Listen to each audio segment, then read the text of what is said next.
Hi everyone, welcome to one more mini blog. ఇది నేను నిన్న శనివారం సప్త శనివారం వ్రతంలో 6వ వారం చేసుకున్నానండి.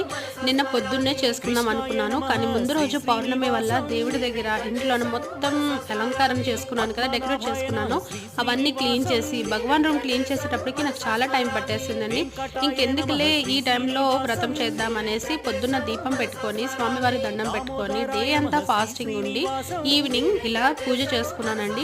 ఈ పూజే కాదు, ఏ పూజ అయినా సరే పొద్దున్న లేట్ అయిపోయినా కుదరకపోయినా ఎవరు గెస్ట్ వచ్చినా సరే పొద్దున్నంతా అంటే తల స్నానం చేసుకొని ఫాస్టింగ్ ఉండి నేను ఈవినింగ్ పూజ పెట్టుకుంటానండి. కుదరనప్పుడు కొంచెం ఇలా మనం టైంని అడ్జస్ట్ చేసుకోవాలి, ఇంకా తప్పదు, పూజ అయితే మానుకోలేము కదా.